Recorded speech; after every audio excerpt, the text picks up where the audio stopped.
Peuple qui est venu nombreux ce matin. Il est venu à toi, assoiffé, fatigué, affamé, pour que toi seul, que le rémunérateur de tous ceux-là qui te cherchent, que tu puisses accorder, Seigneur, réponse, solution, récompense, bénédiction, élévation, Seigneur, ce matin à tes enfants. C'est pourquoi, Seigneur, je m'abandonne entre tes mains, que je disparaisse, que toi seul, Seigneur, puisse apparaître, que je diminue et que toi seul, Seigneur, puisse croître.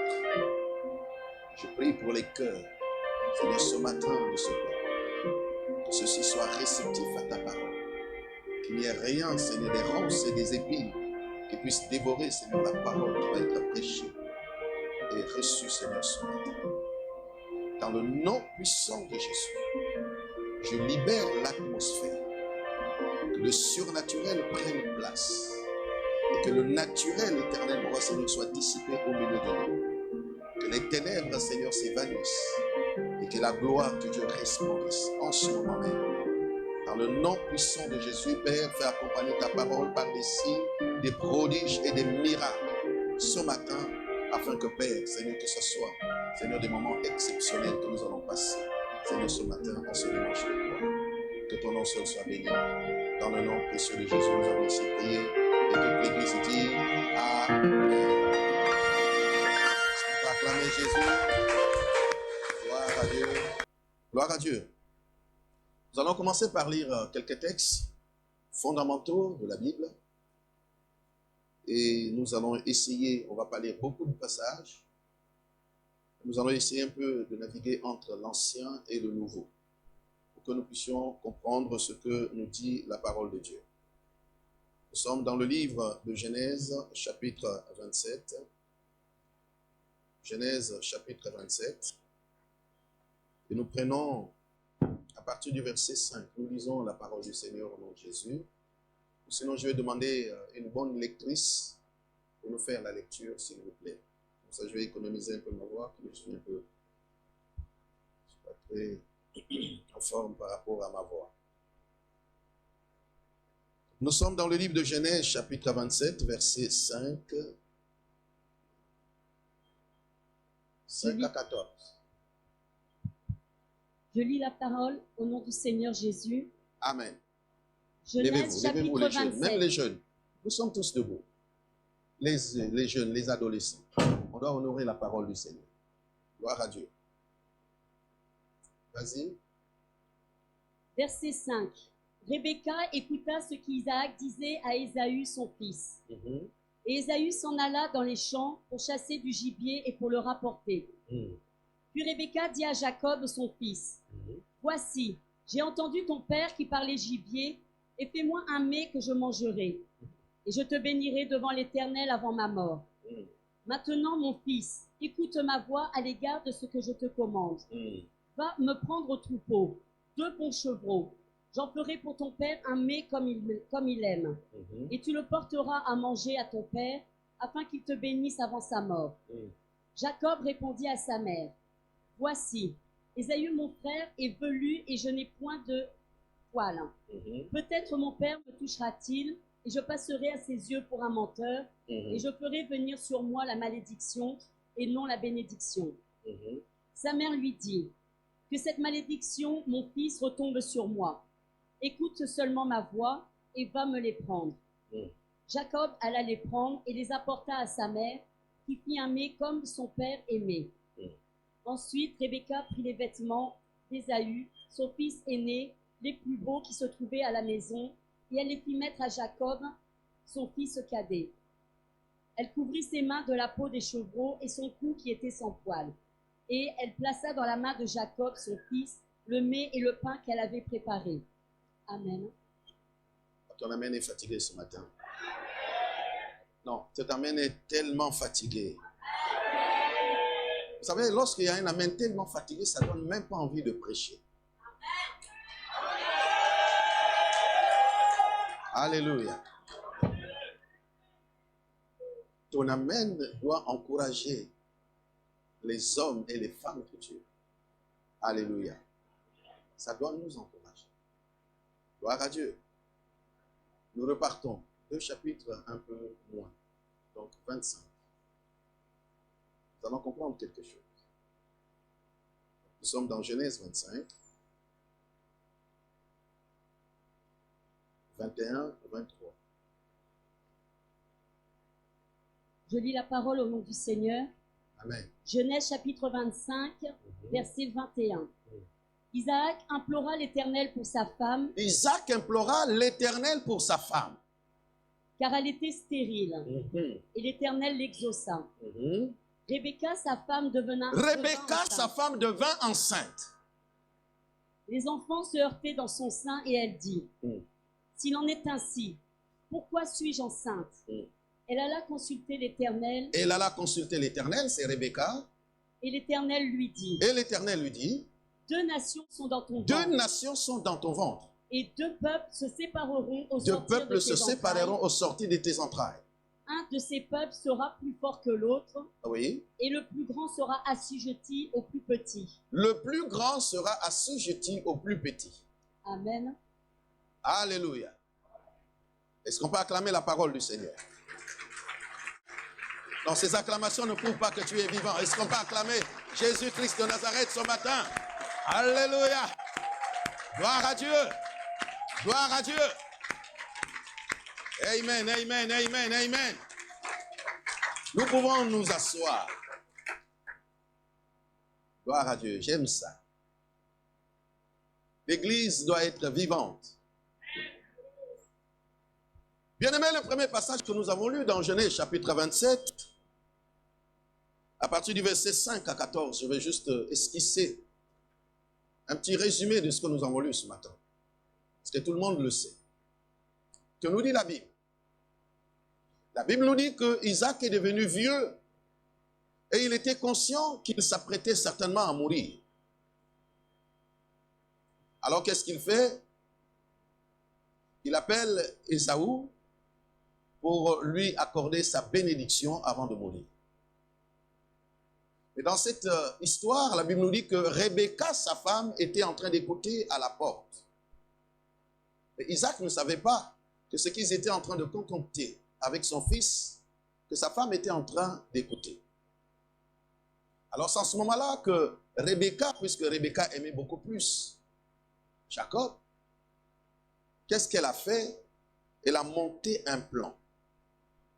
Notre thème ce matin s'intitule « La puissance de l'anticipation ». Il y a quelqu'un, la puissance de l'anticipation. Non, je ne t'entends pas parler. Pasteur, la puissance de l'anticipation. Le micro siffle un peu. Ce n'est pas un bon son. Qu'est-ce qui arrive? Rebecca, comme elle aimait beaucoup plus Jacob, et comme elle a entendu la causerie d'Isaac d'avec Ésaü, elle s'est précipitée pour aller dire à Jacob, voilà ce que ton père veut faire.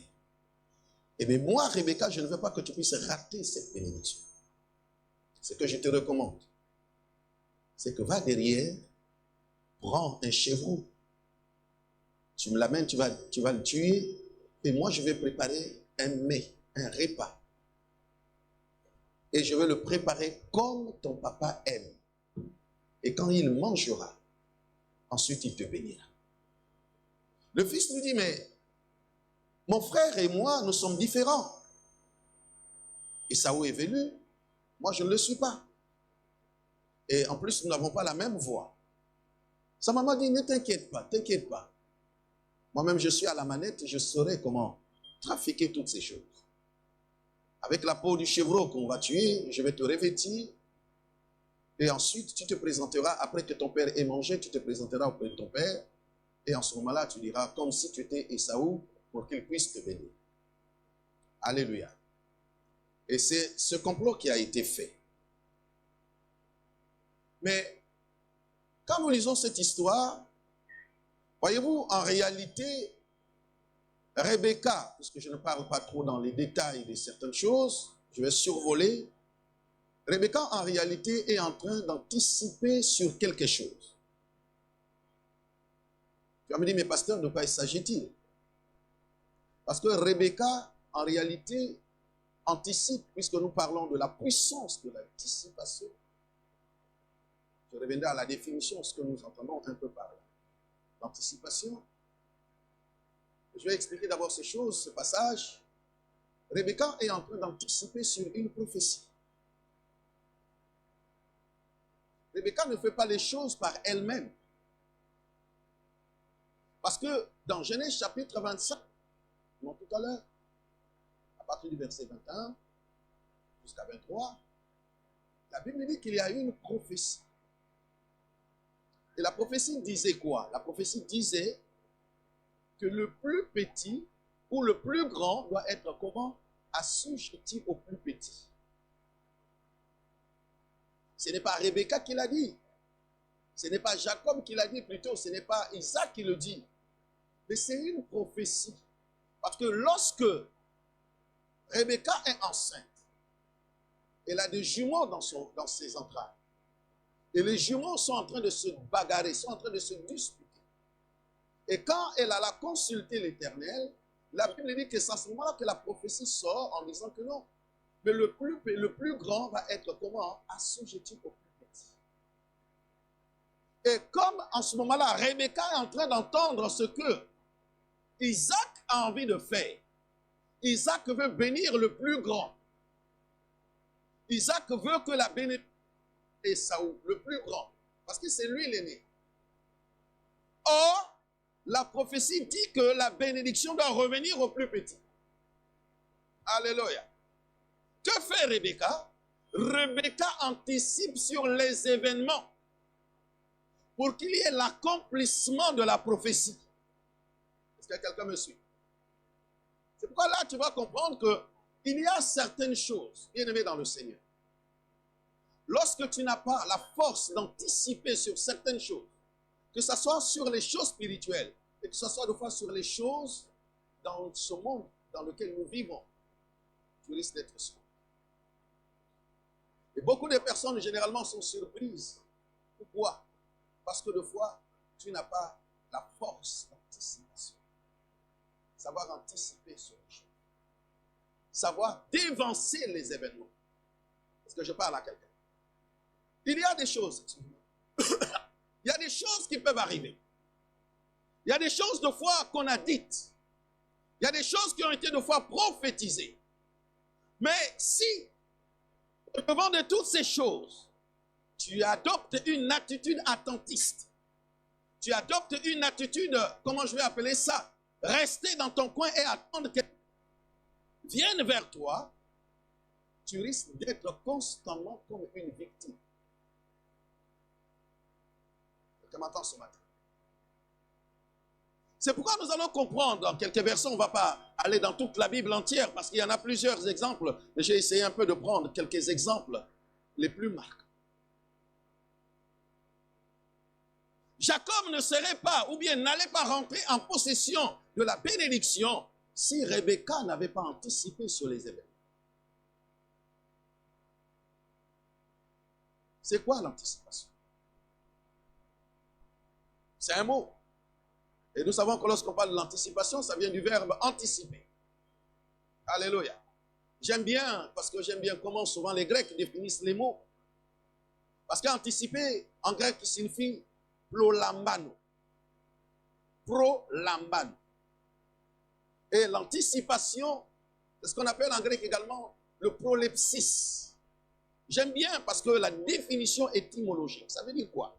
Ça veut dire que lorsqu'on parle de l'anticipation, c'est une exécution anticipée d'un acte. C'est-à-dire que même si l'acte avait déjà été prévu, mais on doit anticiper sur son délai d'exécution. Je donne un exemple pour que tout le monde me comprenne. C'est-à-dire si on a dit que l'événement doit arriver peut-être à 14 heures, mais nous sommes encore midi, alors je fais quoi? Je dois précipiter l'exécution de cet acte. Donc, au lieu que ça arrive à 14 heures comme prévu, moi, je peux faire en sorte que ça arrive à midi et demi. Est-ce que c'est clair pour tout le monde? C'est ça qu'on appelle le prolepsis. J'anticipe sur l'exécution. je dévance l'événement. Donc, au lieu que je sois surpris par l'événement, moi, je ne reste pas là attentif. Je ne suis pas quelqu'un qui doit observer les choses. Parce que si j'observe les choses, moi, je ne suis pas le maître des temps et des circonstances. Le maître des temps et des circonstances, c'est Dieu. Et moi, si j'attends les événements arriver vers moi, je risque d'être surpris. Pourquoi? Parce que dans l'accomplissement de toute chose, il y a une partie infime qu'on appelle la probabilité. Donc, à ce moment, pour éviter qu'il y ait cette partie infime qui puisse influencer ma destinée, je suis obligé d'anticiper. On dit à quelqu'un, il faut savoir anticiper sur les événements. Est-ce que je parle à quelqu'un ce matin? Non, est-ce que je parle à quelqu'un ce matin? Je regardais le dictionnaire biblique, comme dit encore, c'est quoi l'anticipation? C'est un mouvement de la pensée qui imagine ou vit par avance quelque chose. Un mouvement, voyez-vous, un mouvement de la pensée. J'aime ça. C'est-à-dire que je suis en train de réfléchir. Et pour parler comme cet homme, ce philosophe, il disait, je suis en train de cogiter par rapport à ma vie. Lorsque tu regardes ta vie, lorsque tu regardes ta destinée, il y a des fois des choses qui ne vont pas. Il y a des choses, tu te dis, ça ne me plaît pas. Ça ne me convient pas. Mais quelle attitude tu adoptes? Restes-tu là, les mains croisées, pour attendre, pour que les choses viennent vers toi, ou tu vas te lever pour dire, je vais anticiper. Parce que tout le monde, je sais que tu ne désires pas vivre ce que tu veux. Tout le monde a un rêve. Tu rêves d'être grand. Tu rêves de devenir telle personne, telle femme. Ok, c'est le rêve que tu as dans tes pensées. Mouvement de la pensée. On ne parle pas de l'idée de la pensée. Mouvement. Donc, qui dit mouvement, c'est une action. Donc, qu'est-ce que je dois faire? Je dois cogiter, je dois réfléchir pour que je puisse, puisque je rêve d'être grand. Je donne cet exemple. Je rêve d'être grand. Mais quels sont les moyens que je me donne moi-même à l'instant où je suis en train de réfléchir que je dois être grand? Quels sont les moyens que je me donne pour que je puisse atteindre ma grandeur? Je ne peux pas continuer à rester ainsi si je rêve d'être grand. Je me dis, oui, je serai grand. Je rêve d'être grand et puis je croise les bras et je reste là, j'attends. Rien n'arrivera. Vous savez pourquoi?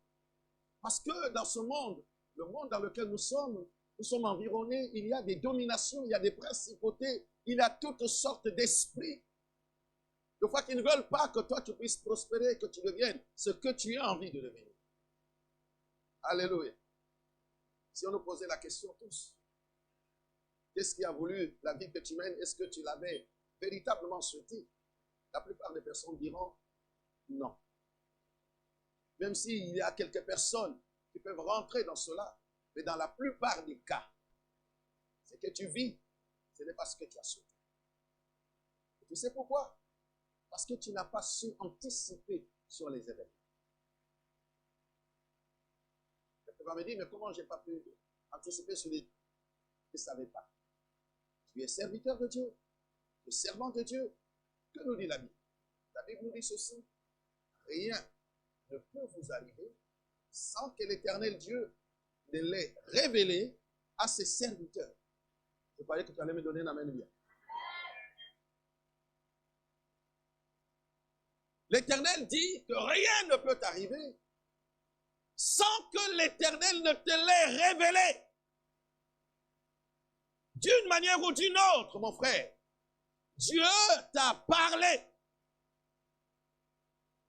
Mais tu as adopté une attitude attentiste.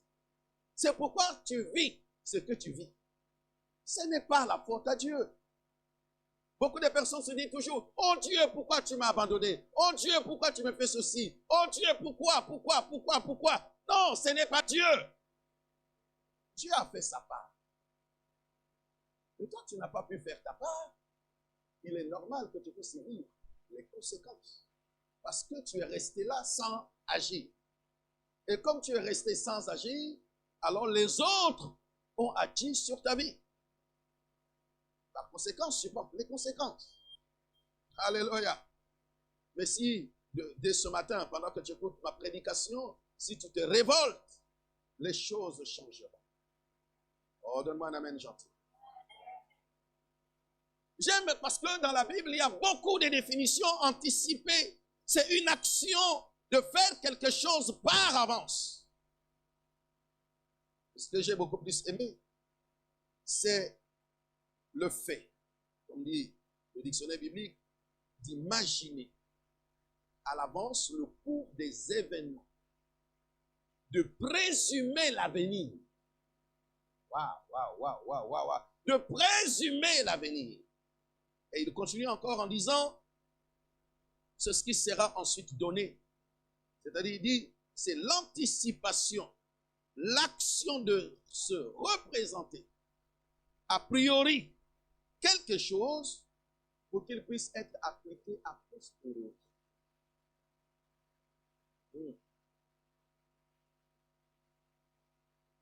Alléluia. Il continue encore en disant, l'anticipation n'est pas la simple tentative de prévision par laquelle nous cherchons souvent à deviner ce qui va advenir. Mais elle comporte la préparation et déjà l'ébauche d'une action future.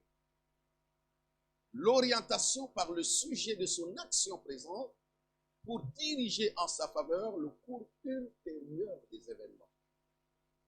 Ce qui appelle ou ce qui recommande une action adaptative. Je vais t'expliquer en des simples mots. Lorsque nous parlons de la puissance, c'est pourquoi j'ai dit que l'anticipation est une forme de puissance. Quand tu anticipes sur les événements, il n'y a pas de surprise. Pourquoi? Parce que lorsque tu anticipes, tu te donnes les moyens, comme ici, tu vas commencer à deviner exactement ce qui va advenir. C'est-à-dire ce qui va arriver dans 2, 3, 4 ans. Mais en le faisant, tu fais quoi? Tu te prépares. Prépare les moyens.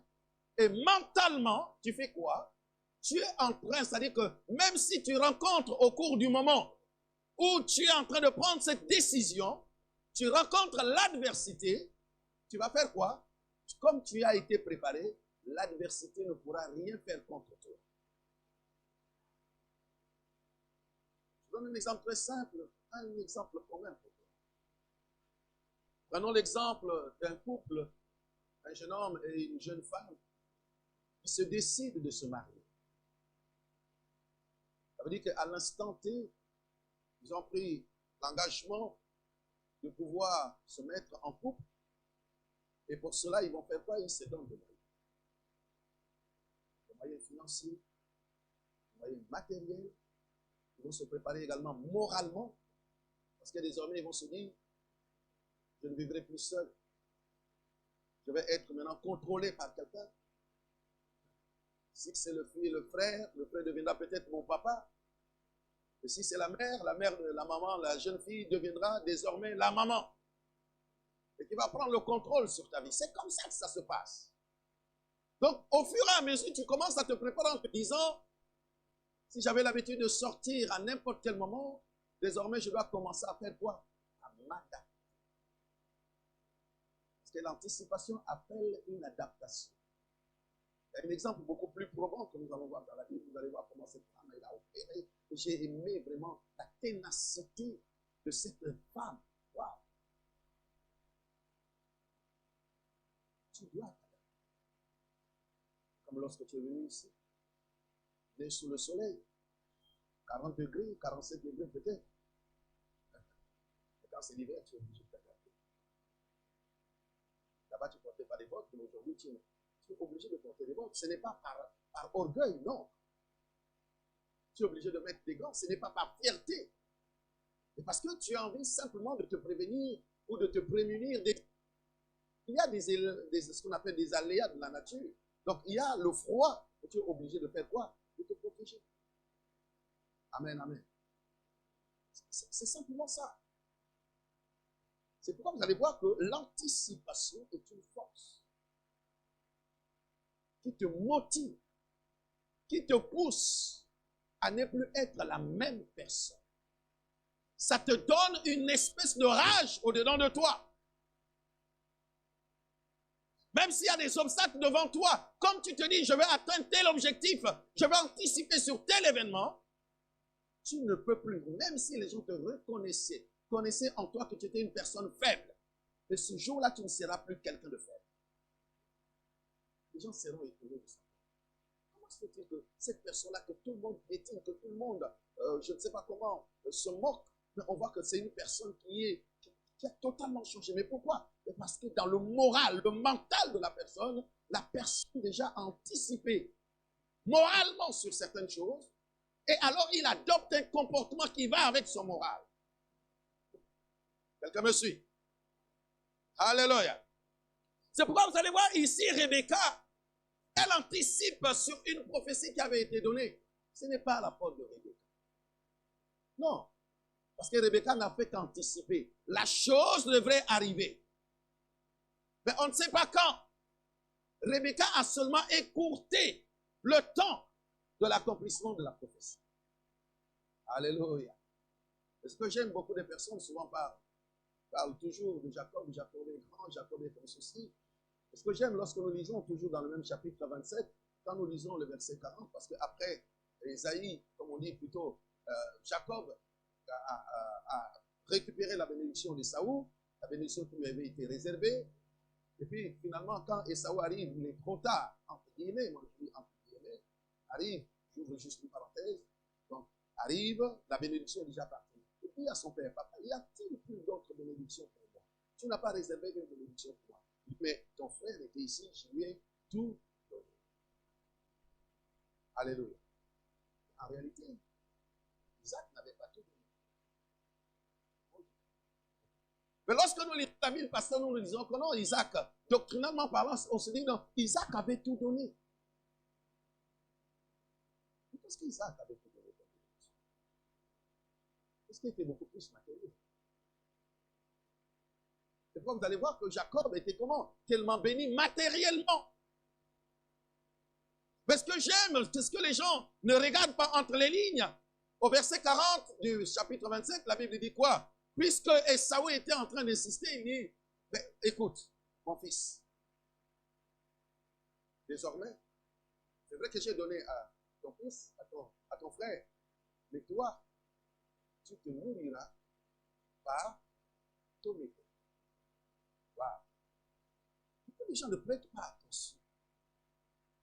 Il dit, toi, Esaü, tu mangeras par ton épée. Est-ce que lorsque Esaü arrive, est-ce que Esaü était venu demander la bénédiction du manger? Est-ce que c'était seulement la bénédiction pour manger? Mais son père lui dit, toi, tu vivras de ton épée. Alléluia.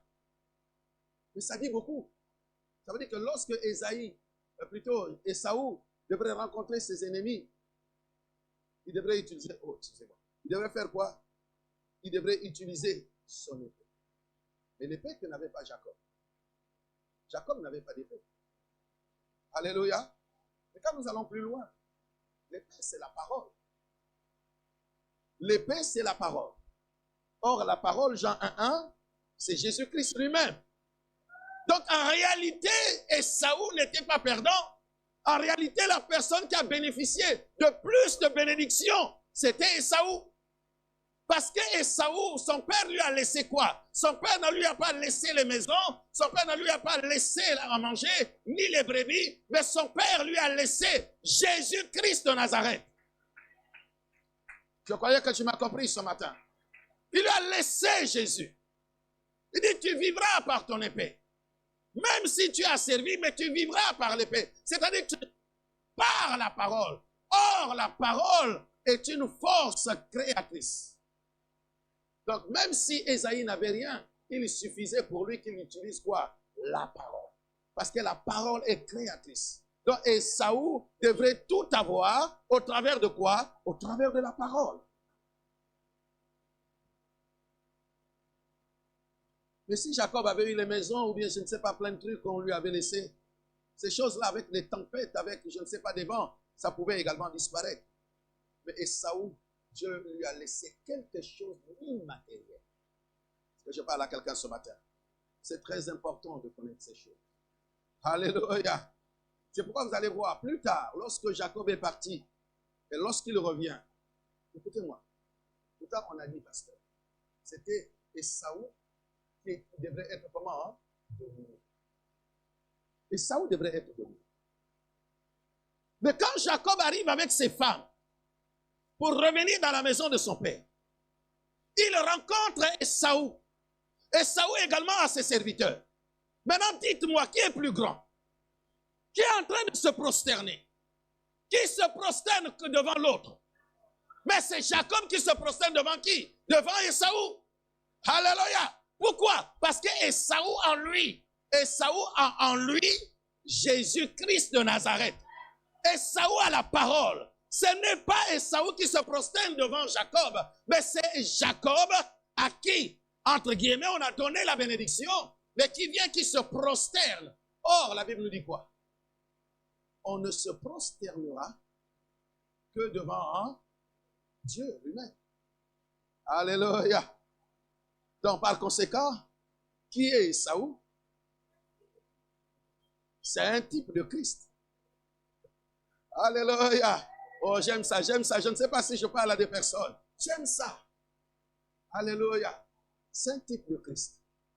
Donc, prophétiquement parlant, en réalité, Ésaü n'avait pas perdu sa prééminence.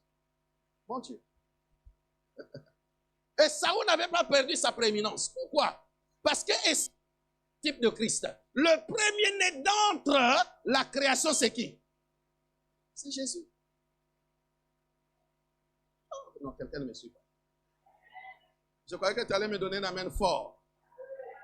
Alléluia. J'aime ça. Est-ce que tu me suis? Est-ce que tu me suis? La force d'anticipation.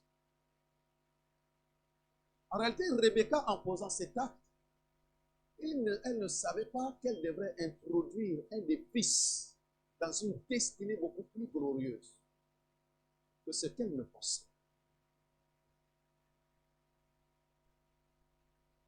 Amen, amen. C'est pourquoi de fois, il y a certaines choses, j'ouvre une parenthèse. De fois, ne pense pas le mal contre quelqu'un. Parce que de fois, le mal que toi, tu peux préconiser lui faire, tu ne sais pas que le mal là va l'introduire dans sa gloire. My God, my God, my God. Je ne sais pas s'il y a quelqu'un qui me comprend ce matin. Ne médite pas le mal contre ton prochain. Parce que le fois, le mal que tu penses faire contre une personne, mais tu ne sais pas que tu es en train de l'introduire dans sa gloire. C'est pourquoi plus tard, lorsque après qu'on ait crucifié Jésus, Jésus-Christ est ressuscité et que Paul arrive, l'apôtre Paul dit ceci, si il eusse connu, il n'aurait pas pu crucifier le Seigneur de gloire.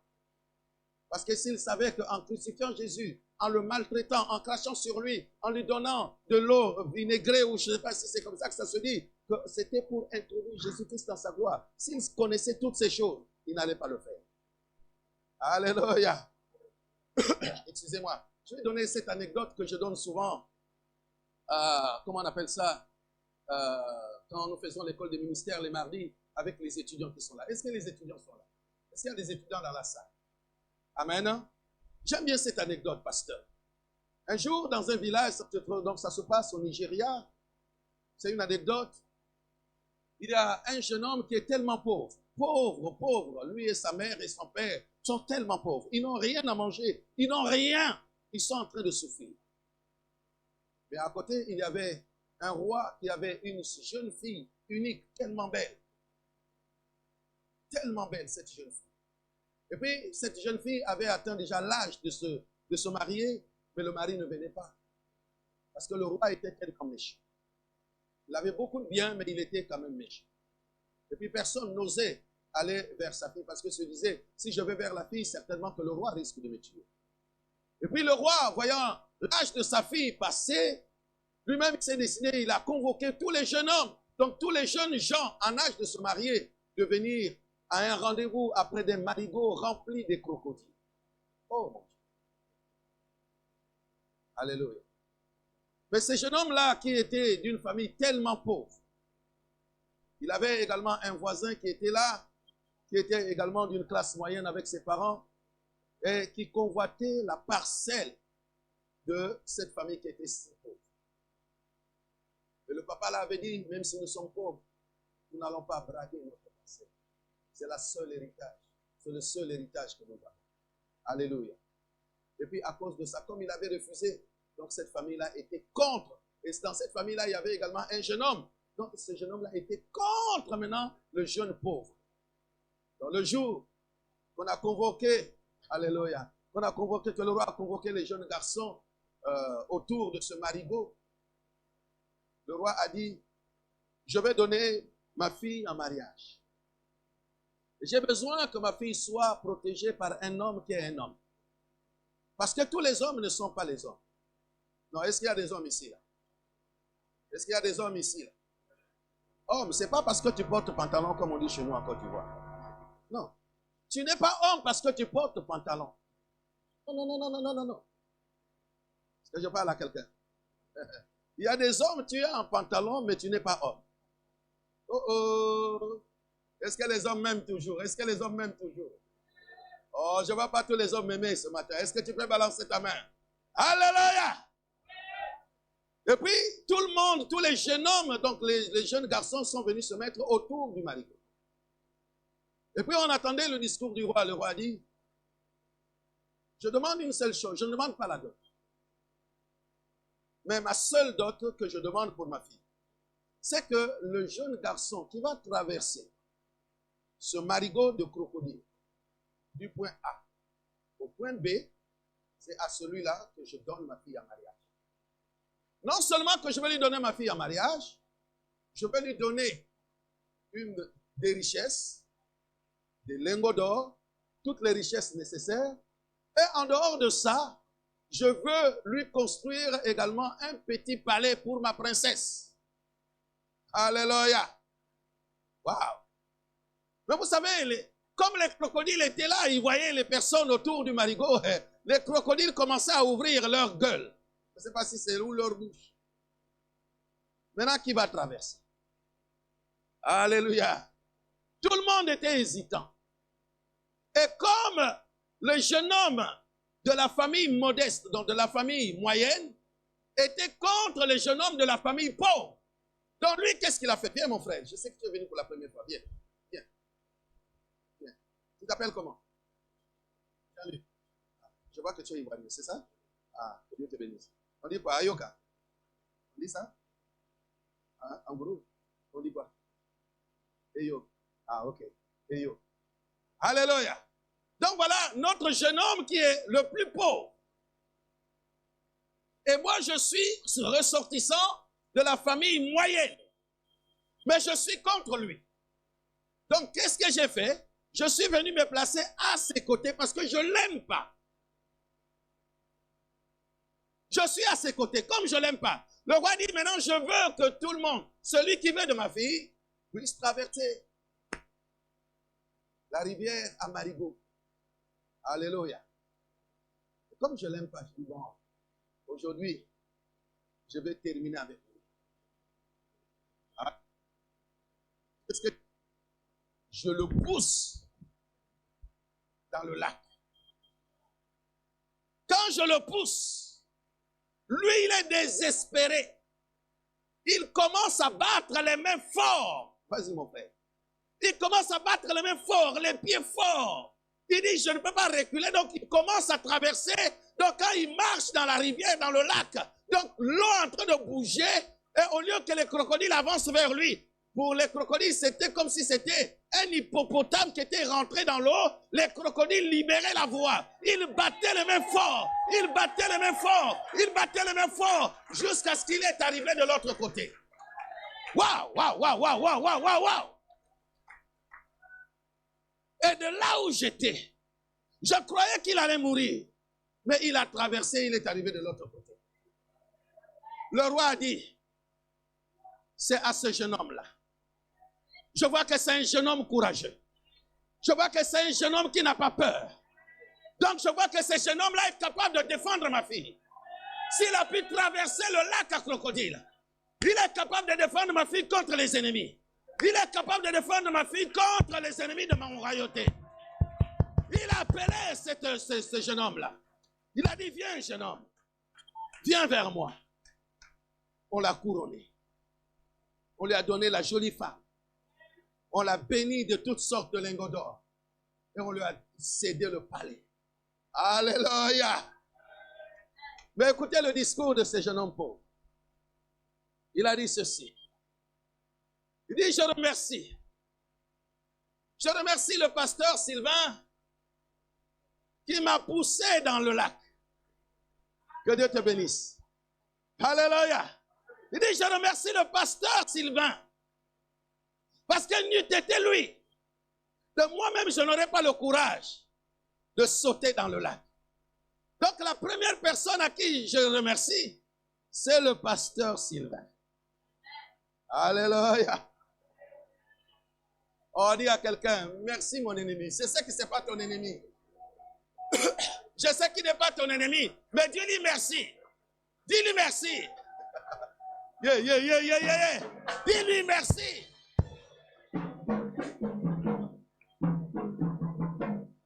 Et voilà comment ce jeune homme, sa vie va faire comment? Sa vie va changer. La vie de sa famille va changer. Le pasteur Sylvain ne savait pas qu'en anticipant sur la mort de ce jeune homme, mais il le poussait à sa gloire. Mon Dieu. C'est pourquoi il faut aimer quand tu as des personnes qui te poussent, qui te taquinent. Tu sais, des fois, il y a même des personnes, tant que tu n'as pas de problème, des fois, tu ne pries pas. Mais des fois, tu pries beaucoup lorsque tu vois que ça commence à chauffer. Quand ça chauffe, c'est là que tu commences à prier. Quand ça ne va pas, c'est là que tu commences à prier. Alléluia. Oh, je prie que Dieu mette derrière toi un chauffing pour que cela te pousse à prier.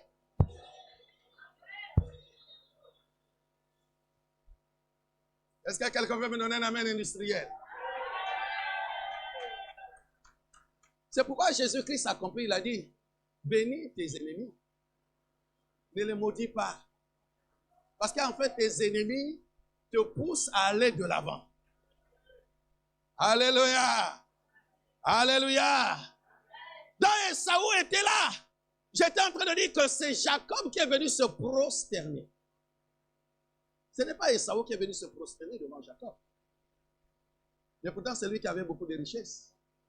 Mais Jacob est venu se prosterner devant Esaü parce qu'il a vu que lui, dans la vie d'Esaü, Esaü n'est pas n'importe qui. Esaü a l'épée. Esaü a quoi?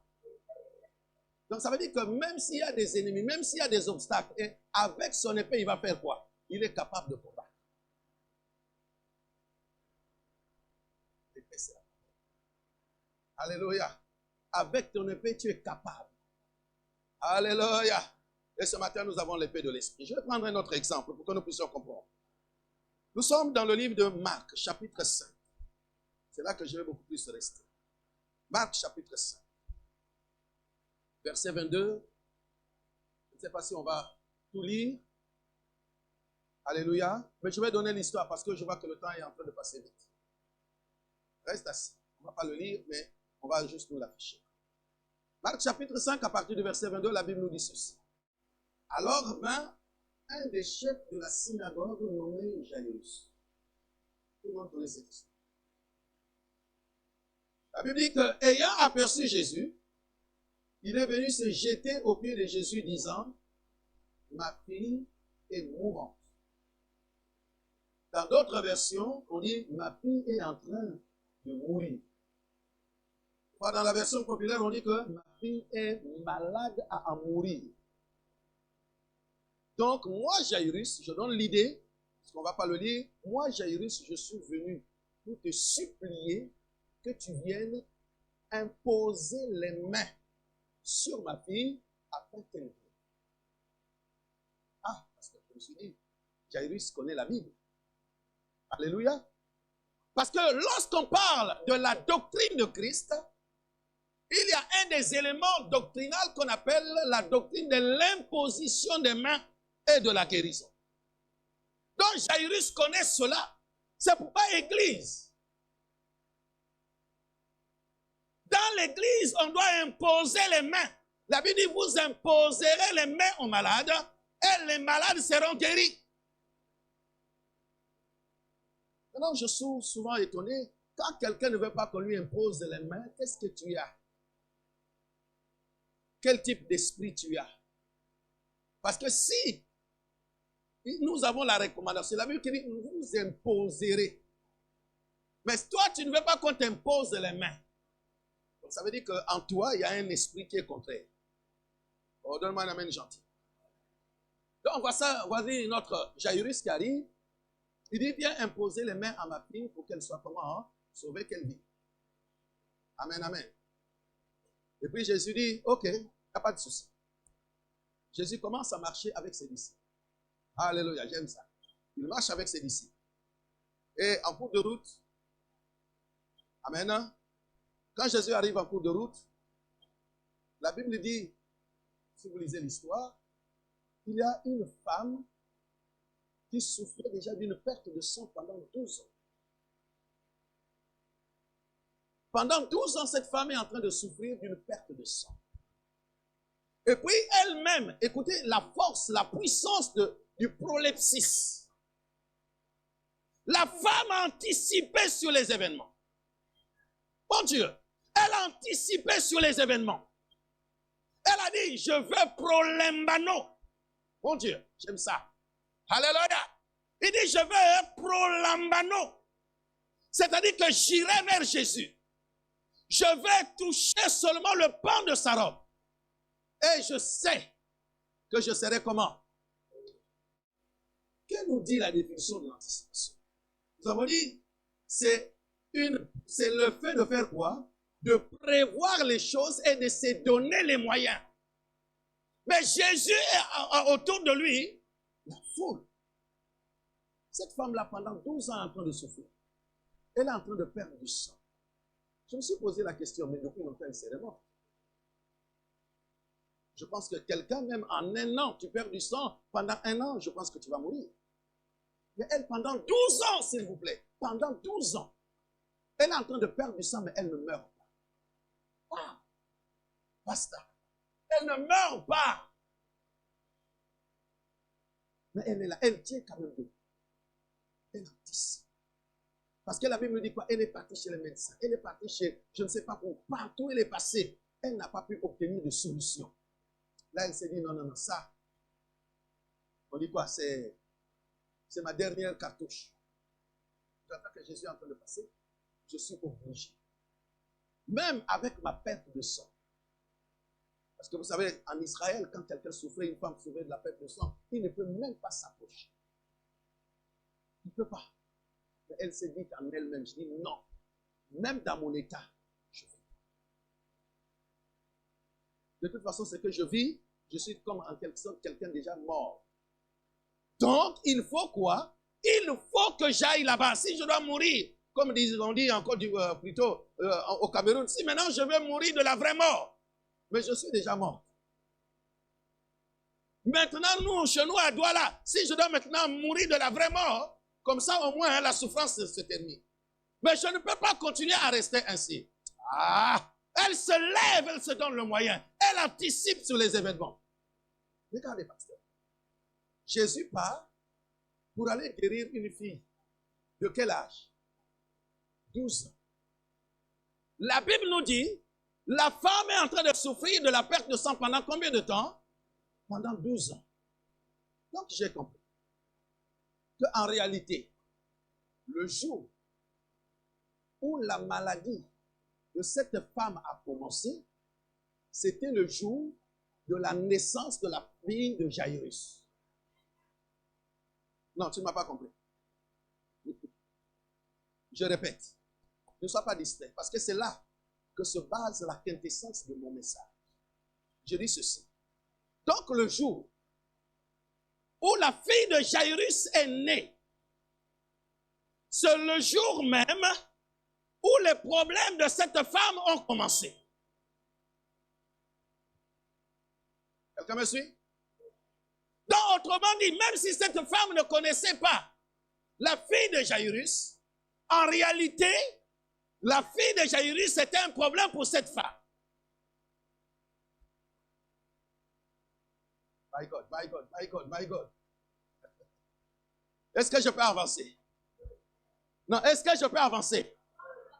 Non, tu ne m'encourages pas à avancer. Est-ce que je peux avancer? Wow! Qui est Jairus? La Bible nous dit, Jairus était le chef de la synagogue. Autrement dit, Jairus représentait la loi. Parce que Jairus était le chef de la synagogue. Donc il représentait la loi. Oh oh. Ce qui veut dire encore que prophétiquement parlant, la fille de Jairus, qui avait 12 ans, c'était la fille, donc cette fille-là représentait quoi? Représentait les 12 tribus d'Israël. Parce que c'était pendant la loi, les 12 tribus d'Israël. Maintenant, j'en viens à la femme, à la perte de sang pendant 12 ans. La femme à la perte de sang pendant 12 ans, je t'ai dit ceci. Elle est en train de perdre le sang pendant 12 ans. Elle ne meurt pas. Ah! Adindama. Alléluia. Elle ne meurt pas. Comment comprendre cela? Alléluia. Donc j'ai compris que cette femme-là, elle représente la grâce. Elle représente la grâce. Elle représente quoi? Les 12 apôtres de l'agneau. Mon Dieu. Est-ce qu'il y a quelqu'un qui me saisit ce matin? Donc c'est pourquoi cette femme, pendant que Jésus-Christ est en train d'aller pour aller guérir la femme, la fille de Jairus, la femme se dit non. Cette fille-là, c'est à cause d'elle que j'ai un problème.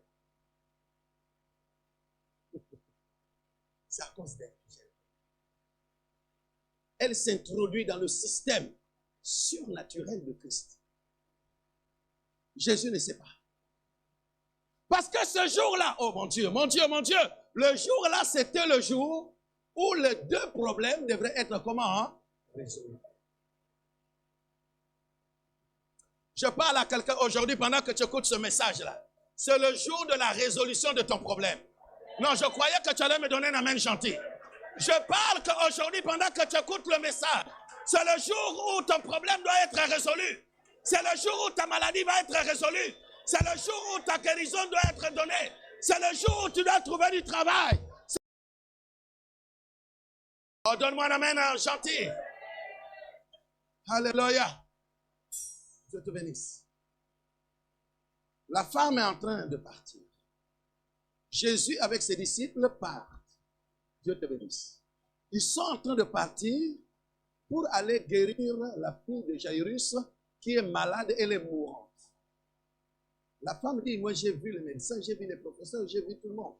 Je n'ai pas eu de guérison. Aujourd'hui, c'est aujourd'hui. Et avec moi aujourd'hui, c'est aujourd'hui. Si on était en Côte d'Ivoire, on allait dire aujourd'hui, c'est aujourd'hui des... Alléluia! Aujourd'hui, c'est aujourd'hui. Mon Dieu! La femme, Jésus est en train de passer avec la foule, avec les disciples. Mais comment expliquer que cette femme, qui est déjà fatiguée par la perte de sang, puisse trouver de la force, qu'elle puisse rentrer, écarter la foule, jusqu'à atteindre le premier cercle de Jésus, arriver jusqu'à Jésus. Alléluia. Elle est rentrée comme disent les philosophes, elle est rentrée de façon incognito. Donc personne n'a su. Personne ne l'a calculé. Personne ne savait qu'elle est rentrée. Lorsqu'elle est rentrée, oh, j'aime ça. Elle est rentrée, elle a dit non. Moi, j'ai la perte de sang. Je ne suis pas digne de toucher le corps de Jésus. Mais ce que je peux faire, je peux seulement toucher le corps de sa robe. Dès qu'elle a touché, la Bible dit quoi? Une force est sortie de Christ. La force est sortie de Christ. Comment comprendre que quelqu'un touche seulement l'habit et on dit que non, il y a une force qui a quitté Christ? Alléluia. Suis-moi. Une force est sortie de Christ. Et Jésus commence à demander, qui m'a touché? Mais quelle est la nature de la force qui était sortie de lui?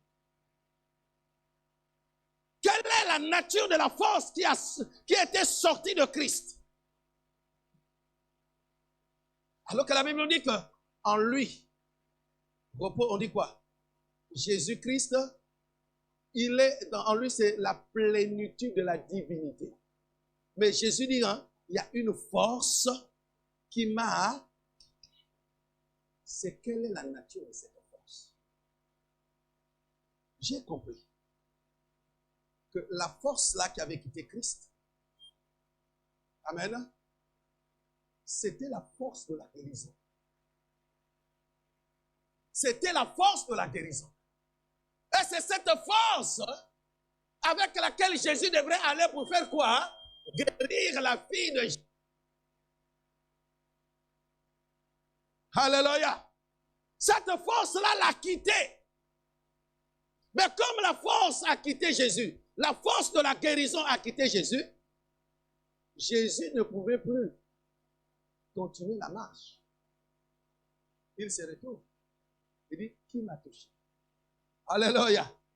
Qui m'a touché? Il se retourne. Il tourne, dit, Pierre, c'est toi? Jacques, c'est toi? Jean, c'est toi? Il dit, non, c'est pas moi, maître. Non, c'est pas moi, maître. Donc, je pense que c'est cette femme. Et la femme, pendant qu'elle est là, femme, c'est toi qui m'as touché. La femme est en train de trembler.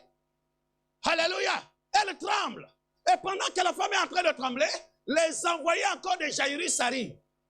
Il dit, Jairus, ça ne sert plus à rien d'importuner le maître.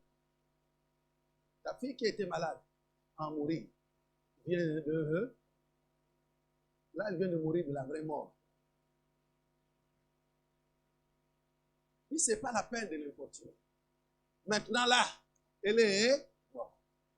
Laisse maintenant... Hein? Oh, j'aime ça. Alléluia. Maintenant, Jésus, la force de la guérison était déjà sortie.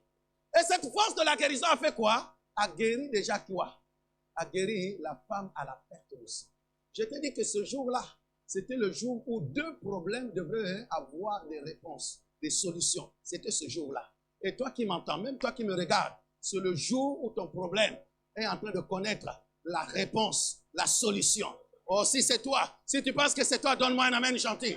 Parce que tu vas recevoir ta réponse. Tu ne sortiras pas aujourd'hui ainsi. My God. La force de la guérison étant sortie. Jésus maintenant dit à Jairus, Dieu te bénisse, il dit maintenant à Jairus, ok, puisque maintenant l'enfant est décédé, l'enfant est maintenant mort, ce qui est sorti de moi, c'était la force de la guérison. Mais maintenant là, j'ai encore la force de la résurrection. Mon Dieu. Donc Jésus se sent en pleine forme. Il dit, la force de la guérison est sortie, mais en moi, il y a la force de la résurrection. Allez, Jairus, on y va. Alléluia. Il venait déjà de résoudre le problème de la guérison de la femme à la perte de sang. Maintenant, il restait le problème de la résurrection de la fille. Dieu te bénisse. Alléluia. Maintenant, Jésus passe. Il est confiant. J'aime ça. Excusez-moi. Il est en train de marcher. Il est fier. Il dit, on y va, mes disciples, on y va. Quand il arrive là-bas, il dit, ok. Elle est où? On dit, non, elle est quelque part. Il dit, d'accord. Faites sortir tout le monde. Alléluia. Faites sortir. Mais il a pris qui? Il a pris Pierre. Il a pris encore qui? Il a pris Jacques. Et il a pris Jean. 3. Je ne veux pas rentrer dans ces choses. Je laisse ça dans la couveuse. Alléluia. Il prend les 3. Mais il n'y a pas que les 3. En plus, il garde qui? La mère de l'enfant. Quelqu'un me suit? En dehors de Jésus, ils sont combien? Non, je te pose la question. En dehors de Jésus, ils sont combien? Ils sont 5 dans cette chambre ou dans cette maison. Tout le monde est à l'extérieur. Je ne rentre pas dans la chambre. Alléluia. Non, je ne rentre pas là-bas. Jésus dit, où je suis rempli de la force de la résurrection. Un peu plus tard, après, il dit, il tient la fille par là. Il dit, Talita, Koumi. Ce qui veut dire, jeune fille, lève-toi. Et la Bible dit, la jeune fille se leva. Alléluia. La jeune fille se leva. Jairus était étonné. Amen, amen. Mais quand la fille décède, prophétiquement parlant, écoute-moi bien, je termine. Il fallait qu'à ce moment-là, puisque Jairus, c'est le représentant de la synagogue, il est le représentant de la loi. Donc il fallait d'abord, pour que la grâce puisse se manifester, il fallait d'abord que la loi meure. Mon Dieu. Donc, quelqu'un ne me suit pas. La loi devrait mourir. La loi devrait faire quoi? Mourir. C'est pourquoi la fille de Jairus, qui était au départ malade, devrait faire quoi? Connaître la mort. En tant que représentant de la loi par son père, elle devrait mourir. Pour que la grâce d'abord, la grâce qui devrait être manifestée au travers de cette femme passe quoi? Apparaisse.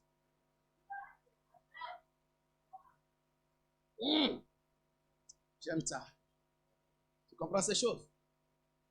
Alléluia. Il dit, lève-toi et marche. La fille se lève. Mais cette femme-là, elle a fait quoi? Elle a anticipé sur les événements. Elle a anticipé. Quand vous lisez les Écritures, ce n'était pas le jour où elle devrait être comment? Quand vous regardez les circonstances, ce n'était pas le jour de sa guérison. Mais elle a fait quoi? Elle a anticipé. Mon frère, viens pour ton mariage. Aussi longtemps que tu continueras à rester comme tu risques d'avoir une barbe tellement blanche. Et quand tu vas arriver quelque part, plus personne ne veut. Pourtant, tu es jeune, mais quand on va voir la barbe blanche, on va dire, ils vont dire, ça c'est le roi de Yassaman, c'est pas la peine. C'est un roi de Yassaman. 90 ans, les gens vont fuir. Alléluia. Je te dis ce matin, tu dois savoir anticiper sur les événements. Cette femme-là, la femme à la perte de sang, elle a su anticiper. Quand vous regardez les circonstances, il y a la foule, il y a les disciples. Elle a quelle force? Pour percer la foule. Elle a quelle force? Puisqu'elle est déjà fatiguée. Pendant 12 ans, elle perd le sang. Et quand elle perd le sang, la Bible dit la vie de l'âme, selon Deutéronome, est dans le sang. Donc ça veut dire que cette femme-là n'avait pas d'âme, n'avait pas de vie. Et j'imagine qu'il n'y avait plus de mari. Il n'avait plus de mari. S'il pouvait la supporter dans son état. Elle était seule, abandonnée à elle-même. Mais ce jour-là, comme elle avait anticipé, non, je me donne la force. Même si mes os, même si ça dit que dans ma chair, je suis fatigué. Mais non, comme je dis que je dois aller toucher, je me donne la force. Mentalement, elle s'est préparée. Moralement, elle était forte. Elle a poussé la foule. Elle s'est frayé un chemin. Il dit, je vais arriver. Alléluia. Je parle à quelqu'un ce matin. Ne reste pas muet. Ne reste pas là en train d'attendre les événements venir t'écrouler. Non. Si tu attends les événements venir, tu vas mourir sous le poids des événements. Anticipe. Il faut savoir anticiper. Est-ce que j'ai parlé à quelqu'un ce matin? Tu dois savoir anticiper sur les événements. Alléluia. N'attends pas que les événements te surprennent. Mais toi, va vers les événements. Tu dis, événement, moi je veux comme ça. C'est-à-dire que vous produisez de telle manière, comme moi je veux. Oh, nous avons le pouvoir. Alléluia. La Bible dit quoi? La parole est dans ta bouche. La parole est où? Dans ta bouche. La parole est dans ta bouche. La parole, c'est la parole de la foi. C'est la parole créatrice. C'est la parole. C'est dans la parole qu'il y a la puissance. La Bible dit Dieu appelle les choses qui n'existent pas comme s'ils existaient. Mais Dieu a fait quoi? Au commencement, c'est la parole. Et toi, tu es là, tu attends. Oh non, nous autres là, nous sommes toujours comme ça. Continue à attendre. Et puis tu dis non, personne ne vient m'aider. Mais personne ne te dira. Parce que chacun cherche à ce que sa vie soit comment? Changée. Oh, alléluia. Mais aussi longtemps que la destinée de ton frère n'a pas encore changé, comment il va prendre la charge de venir t'aider? C'est impossible. C'est comme ça que beaucoup de personnes se disent non, moi on m'aime pas, moi on fait pas ceci. Non, lève-toi, lève-toi, lève-toi. Lève-toi déjà, lève-toi, lève-toi. Lève-toi, lève-toi là où tu es. Tu dois te lever. Alléluia. Amen, amen. Vous savez, je te donne un exemple. Un jour, il y a une sœur à qui on avait promis le mariage. Et puis, à un moment donné, elle attendait. Alléluia. Le mari était dans un autre pays. Le fiancé était dans un autre pays. Mais la promesse était là. La promesse était là. Elle a attendu 1 an, 2 ans, 3 ans. Le fiancé ne venait pas. Mais on avait dit quoi? Le fiancé devrait envoyer tout, devrait faire tout pour la faire venir. Et puis elle est restée, non. Moi, si je continue à attendre le fiancé, là, ça va être compliqué. Elle s'est débattue par ses propres moyens. Amen. Un jour, elle a pris l'avion sans avertir au fiancé. Elle a atterri. Elle arrive à l'aéroport. Elle avait le numéro du fiancé. Quand elle arrive à l'aéroport, elle demande un téléphone. Elle appelle. Il dit, chérie, viens me chercher à l'aéroport. Le mari dit quoi? Répète. Comme on dit là, répétez. Répétez. Alléluia. Le mari dit quoi? Il dit, viens me chercher à l'aéroport. Il dit, ah, laisse-moi tes blagues là. Il dit, chérie, je ne blague pas. Je suis à l'aéroport. Oh, le mari, le fiancé, n'était pas seul.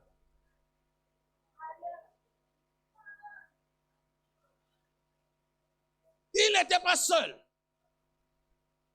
Mais comme la fiancée venait de loin, était arrivée. Alléluia. Le mari dit, tu ne vois même pas le numéro par lequel je t'appelle? Ce n'est pas un numéro d'ici? Il dit, oui, c'est un numéro d'ici. Mais c'est moi qui suis là. J'ai emprunté un téléphone. Et le monsieur là m'a dit, jusqu'à ce que ton fiancé vienne te chercher, je ne te laisse pas seul. Donc, il est là avec moi. Quand tu arrives, rappelle le même numéro, tu viendras nous trouver là. Je suis habillé comme ça, comme ça, comme ça, comme ça, comme ça. Le fiancé commence à trembler. Il prend un moyen de transport, il arrive quand même. Évidemment, il vient trouver, c'est la personne en chair et en os. Il dit, mais comment tu as fait? Alléluia. La femme lui dit, j'ai anticipé sur les événements. Il dit, j'ai anticipé sur les événements. Parce que j'ai compris. Ça fait 5 ans que tu m'as laissé. Alléluia. Et puis, il y a une prophétie qui a dit, lorsque je vais atteindre la 6e année, les fiançailles vont se terminer. Le monsieur là va t'abandonner définitivement. Quand j'ai appris ça, je me suis dit,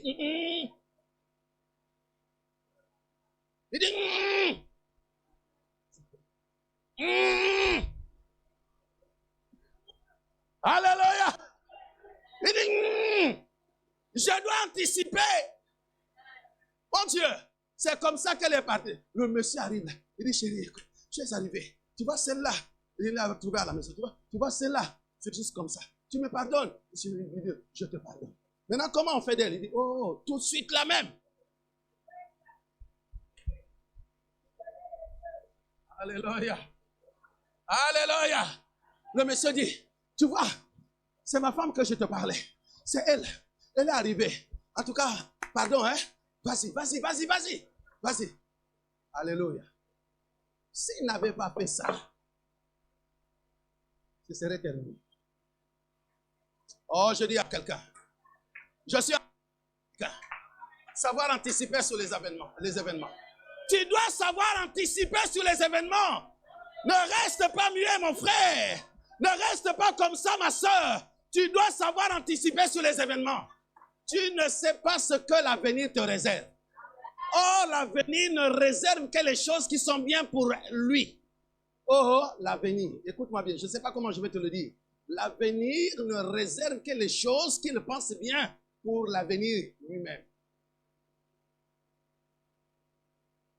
Quelqu'un a compris ça? Je répète. L'avenir ne te réserve que les choses qu'il pense bien pour lui-même. C'est pourquoi nous sommes souvent surpris. Mais il n'y a que toi qui connais ce qui est bien pour toi. L'avenir. Quand tu dis non, mon avenir, mais ton avenir là ne connaît pas ce qui est bien pour toi. Mais ton avenir là connaît ce qui est bien pour lui. Mais pour toi, il ne connaît pas. C'est pourquoi tu vas comprendre que même des fois, lorsque tu as prévu des choses en telle année, mais tu es surpris de constater que non, ce que tu reçois, c'est autre chose. Parce que selon l'avenir va programmer des choses que lui pense bien pour toi. Mais en réalité, les choses-là ne sont pas forcément bien pour toi. Mais pour lui, il lui pense que c'est bien pour toi et il vient te les imposer. C'est pourquoi moi, je refuse que l'avenir programme des choses pour moi. Quand je marche, je dis, toi, l'avenir, je refuse que tu puisses programmer des choses pour moi. Je parle à une personne ce matin. Est-ce que je parle à quelqu'un ce matin? Anticipe sur les événements. Anticipe. Ne croise pas les bras. Ne reste pas muet. Il faut savoir anticiper. L'anticipation, c'est la capacité de décider aujourd'hui. Et quand tu décides aujourd'hui, tu te donnes les moyens. La Bible dit, à tes résolutions répondra le succès. Lorsque tu prends une résolution, le succès va être assuré. Mais si tu ne prends rien, rien ne t'arrivera. Oh, je pensais que tu allais me donner un amen bien. La femme à la perte de sang. L'image de la grâce. La grâce devrait vaincre sur la mort. La mort n'a pas de domination, n'a pas de pouvoir. Mais elle s'est donné la capacité. Il dit, même si je suis faible, même si mes jambes ne tiennent pas, même si mes muscles ne tiennent pas, mais je crois que même si je ne vais pas à la salle de la muscu, mais je pousse Pierre, je pousse Jean, je pousse Jacques, et je rentre, j'atteins le Seigneur. Parce que j'ai besoin de ma guérison. Lorsque tu as besoin de ta guérison, lorsque tu as besoin de l'élévation, lorsque tu as besoin de la restauration, tu te donnes les moyens. Tu ne restes pas là en train de pleurnicher comme un petit chaton dans son, comment on appelle, dans son truc. Non! Donne-toi les moyens. Donne-toi les moyens, Église. Donne-toi les moyens. Tu te bénisses. Même si on a dit que toi, tu ne vas pas te marier. Qui t'a dit que tu ne pourras pas te marier? Qui t'a dit que tu ne pourras pas enfanter? Qui t'a dit que tu ne pourras pas guérir? Qui t'a dit cela? Qui? Donne-toi les moyens. Dis à quelqu'un, donne-toi les moyens. Excusez-moi. Dis à quelqu'un, donne-toi les moyens. Je ne sais pas si j'ai parlé à quelqu'un ce matin. On est arrivé en France, je dois attendre seulement la décision de la préfecture pour que je puisse faire quelque chose, pour que je puisse faire les projets. Qui t'a dit que la formulation des projets dépend de la décision de la préfecture? Qui t'a dit ça? Dis-moi qui t'a dit ça? Qui t'a dit que la formulation d'un projet pour bâtir une maison dépend du mariage? Qui t'a dit ça? Est-ce que je parle à une personne révoltée ce matin? Tu es capable de faire un même projet pour acheter ta maison, même sans être marié. Tu es capable de faire un projet sans attendre de quelqu'un d'autre. Non. Ton Dieu est capable. Oh, si cette femme a été capable de faire, d'anticiper, combien de fois toi? Vous savez pourquoi? La femme, elle a anticipé sur les événements. Parce qu'elle a compris que dans Hébreux chapitre 10, si je ne me trompe pas, la Bible dit que nous pouvons nous approcher du Père parce que le voile a été comment? Hein? Et que nous n'avons plus besoin d'un intermédiaire. Mais pourtant, quand la femme fait ces choses-là, Jésus n'est pas encore mort sur la croix. Le voile n'est pas encore déchiré. Mais elle a fait quoi? Prophétiquement parlant, elle a anticipé sur les événements. Mon Dieu, elle a anticipé sur les événements. Elle a dit, je n'attendrai pas que le voile se déchire physiquement. Mais je rentre déjà dans la dimension où le voile spirituellement déjà déchiré. Et moi, je rentre. Que je n'ai plus besoin. Mettez-moi Éphésiens, comment on appelle? Mettez-moi le livre d'Hébreux. Mettez-moi Hébreux. Alléluia. Hébreux 10, 19 à 22. Ainsi donc, frères, puisque nous avons, au moyen du sang de Jésus, alléluia, une libre entrée, une libre dans le sanctuaire. Mais je parle ici, le sanctuaire ici dont je fais allusion. Le sanctuaire, ce n'est pas la maison en fait des mains d'homme. Mais le sanctuaire ici, ça veut dire que la femme, elle avait compris que moi le sang n'est pas encore versé. Mais le sang là qui était en train de couler. Oh mon Dieu. Est-ce que je peux aller dans une dimension prophétique? Yes. Est-ce que je peux rentrer dans une dimension prophétique? Écoute-moi bien. Le chiffre 12, c'est le chiffre du gouvernement. Donc en réalité, je vais choquer tant de personnes. En réalité, pasteur, le sang qui était en train de couler dans la vie de cette femme pendant 12 ans, ce n'était pas son propre sang. My God. Parce que si c'était son sang, elle allait déjà mourir. Donc en réalité, le sang qui coulait là, c'était l'image du sang de Christ qui faisait quoi? Qui allait dominer. Oh mon Dieu. C'est pourquoi la femme, elle a compris, dit non.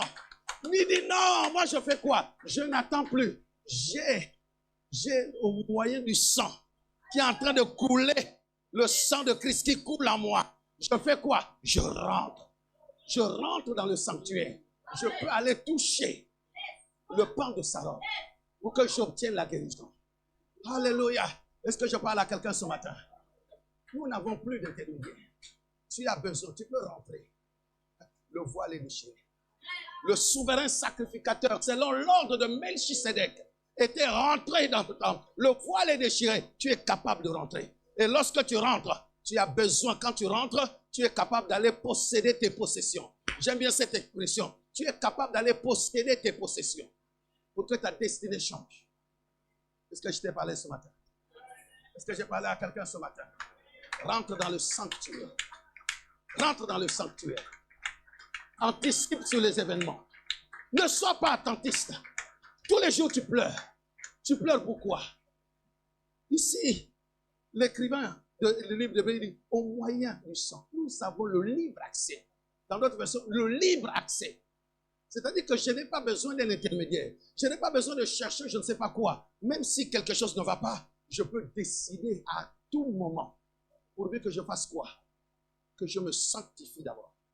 Parce que dans le sanctuaire, dans le mot sanctuaire, pour que je rentre, pour que j'ai un libre accès dans le sanctuaire, dans la sanctuarisation, il y a la sanctification. Donc ça veut dire que quand je viens au moyen du sang, donc je m'assure seulement que je suis dans la sanctification et la sainteté et je suis capable de faire quoi? De rentrer. Alléluia. C'est pourquoi tu vas comprendre. Oh mon Dieu, j'aime ça. C'est pourquoi tu vas comprendre, cette femme-là n'a pas eu peur. La loi disait que les femmes en Israël, dans cet état-là, tu ne peux pas t'approcher. Quelqu'un comprend cela? Elle ne pouvait pas s'approcher. Mais dans son moral, dans son mental, elle s'est dit, le sang qui coule là, ce n'est pas mon sang. Donc je ne suis pas femme impure. Je ne suis pas impur. Je peux aller toucher le mec. Même si de fois, le diable te fait croire que toi, tu ne peux pas avoir accès à tel ou tel truc. Mon Dieu, le mental. Alléluia. dans ta tête. Qu'est-ce que tu as dans ta tête? Ce que tu vis, c'est ce que tu vois. C'est ce que tu imagines. C'est la force de ton désir. La femme, elle avait un désir. Mais son désir, c'est quoi? De guérir. N'est-ce pas que la Bible nous dit? Fais de l'Éternel tes délices. Il te donnera tout ce que ton cœur désire. Vous ne connaissez pas la force du désir. Désirer, ce n'est pas le prénom, hein? Le désir. Quand tu désires, oh, tu peux aller même à Paris à pied. Tu peux aller même à Paris à pied. Hey! Tu ne vois pas. Ça dit même quand il y a un... Oh, mon Dieu, mon Dieu, mon Dieu. Regardez. Samson. Samson devrait monter avec ses parents. Il avait cette femme-là. Vous connaissez la femme de Samson, n'est-ce pas? Il avait désiré. Elle s'appelle comment? Ah. Sur le chemin, ils sont en train de partir. Mais quand ils arrivent aux vignes de Timna, la Bible dit qu'il y a un lion. Merci. Il y a un lion qui est sorti. Alléluia. Mais comme Samson avait un désir, Samson n'a même pas fui la force du lion. Déchiré le lion. Il a déchiré le lion. Et il n'a rien dit à ses parents. Excusez-moi. Il a pris le lion, il est parti déposer le cadavre. Quelque part. Alléluia. Ils sont partis. Le jour qu'ils reviennent, il n'y a que lui qui connaissait le secret. Il est parti regarder le cadavre du lion. Le cadavre du lion. Quand il arrive là-bas, il voit que non, dans le lion, il y a un essaim d'abeilles. Oh my God. Hey! Alléluia. Il a pris. Il a donné à ses parents. Ce que j'aime avec les parents de Samson, c'est qu'ils ne lui ont même pas posé la question d'où venait cet essaim d'abeilles. Mais eux, ils ont fait quoi? Ils ont mangé. Vous savez pourquoi? Parce que Samson devait leur éclairer les yeux. Parce que comme ils étaient aveuglés, il fallait que le miel puisse leur ouvrir les yeux.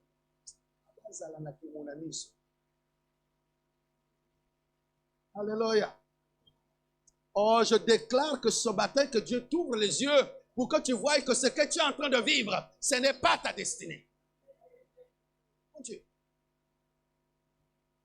Que le Seigneur t'ouvre les yeux pour que tu réalises que ton état, l'état actuel de ta vie, ce n'est pas ton état.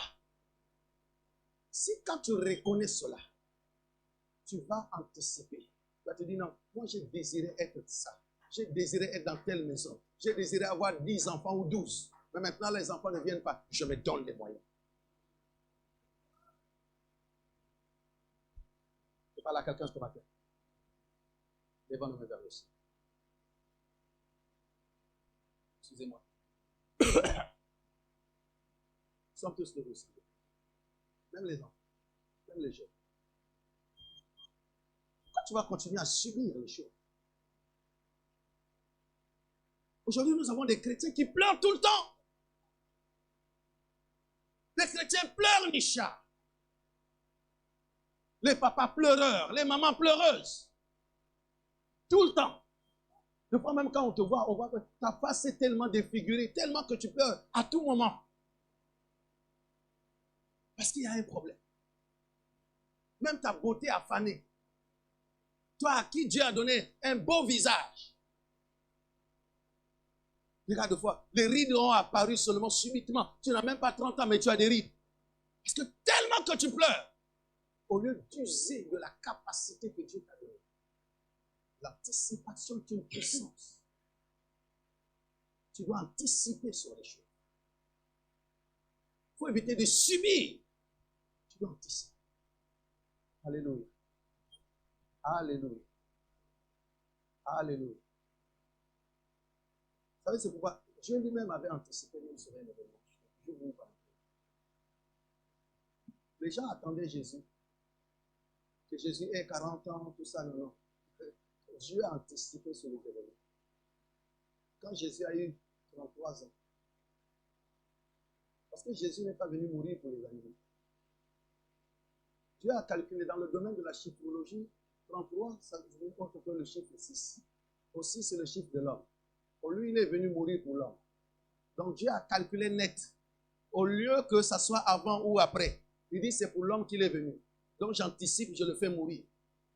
Donc quand eux, ils vont attendre, ça sera trop tard. Déjà, la force de la rédemption va déjà exister. La justification sera déjà là. Donc quand ils vont agir, c'est trop tard. J'ai déjà tout plané. Voilà.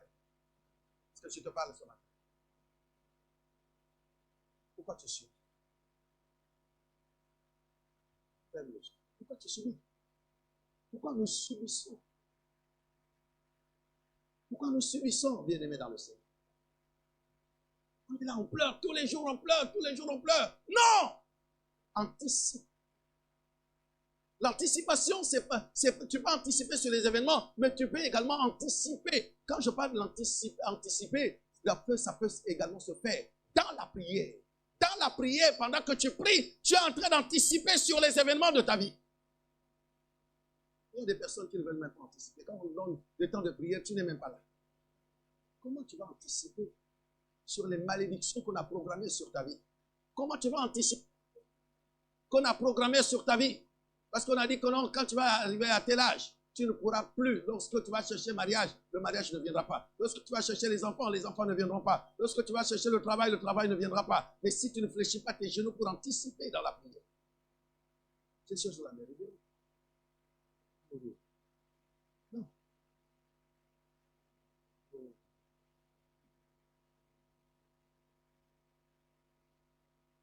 Nous avons nommé les.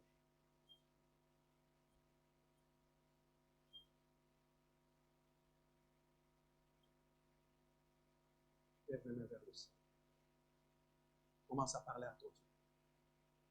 Commence d'abord à dire merci pour la parole que tu as écoutée ce matin.